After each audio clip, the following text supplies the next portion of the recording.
দেশে ভোটের গণহত্যা করেছিল মন্তব্য জামায়াতের আমিরের। আগামীর বাংলাদেশকে তরুণদের হাতে তুলে দেওয়ার প্রত্যয় ব্যক্ত করে বাংলাদেশ জামায়াত ইসলামের আমির ডাক্তার শফিকুর রহমান বলেছেন, আওয়ামী লীগ এদেশে ভোটের গণহত্যা করেছিল। 15.5 বছর আমরা দফায় দফায় অনেক আন্দোলন সংগ্রাম করেছি, কিন্তু সেই আন্দোলনের পরিসমাপ্তি আমরা ঘটাতে পারিনি। স্বৈরাচারকে আমরা তাড়াতে পারিনি, বিদায় করতে পারিনি। আমি গর্বিত আমাদের সন্তানেরা সেই কাজটি করেছেন। জামায়াতের আমির বলেন, আমি আমাদের সন্তানদের ভালোবাসা উপহার দিচ্ছি, শ্রদ্ধা জ্ঞাপন করছি, কৃতজ্ঞতা জ্ঞাপন করছি। জাতির পক্ষ থেকে তাদের স্যালুট জানাচ্ছি। আল্লাহ তাআলার সাহায্যে তারা অসাধ্য সাধন করেছেন। এরকম সন্তান পেয়ে জাতি গর্বিত।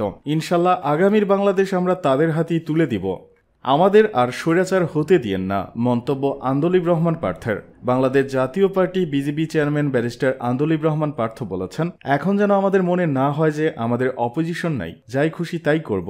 আপনারা ওই জিনিসটা দাঁড় করান, আমাদেরকে আর স্বৈরাচার হতে দিয়েন না। শনিবার এক ভিডিওতে তাকে এসব কথা বলতে শোনা যায়। আন্দোলিব রহমান পার্থ বলেন, এই জনগণ 50 বছরই তো রাজনীতিবিদদের দেখেছে। আজকে এখানে আমার সব কথা বলা উচিত না, কিন্তু মনে হলো রক্ষী বাহিনীর কথা কেন এখন মনে পড়ল। এই রক্ষী বাহিনীও পরেও কি 2008 সালে আওয়ামী লীগ নির্বাচিত হয় নাই? আওয়ামী লীগ এমপি বানায় নাই? এই ইয়াবাবদি বিচ্ছু শামসুদের কি এসপিরা সেলুট দেয় নাই? এগুলোই বাস্তব। পার্থ বলেন, আমরা পলিটিক্স করি, আমরা জানি যদি রাজনীতিবিদ ভালো না হয়, যতই সেমিনার করি কোনো লাভ হবে না। দেশে একজন ভালো মানুষ লাগবে, সব ঠিক হয়ে যাবে। আমি বলতে চাচ্ছি, আপনারা আজকে ভালো রাজনীতিবিদ আনার জন্য সেমিনার করেন। আপনাদেরকে শ্রদ্ধার সাথে বলছি, যদি শেখ হাসিনা টিকে যেত, এই সেমিনার কি হতো? আমরা যখন মার খেতাম, এই আন্দোলনের আগে আমাদেরকে যখন ধরে নিয়ে যেত, ছাত্রদল কিংবা জামায়াত করলে যখন মৃত্যুটা খুব স্বাভাবিক ব্যাপার ছিল, তখন কিন্তু আমরা সেমিনার হতে দেখি নাই। এই রাজনীতিবিদ আরো বলেন, হেফাজতের বাচ্চা বাচ্চা ছেলেদেরকে যখন কান ধরে উঠাতো বসাতো, সেই সময় কিন্তু আমাদের গায়ে লাগে নাই।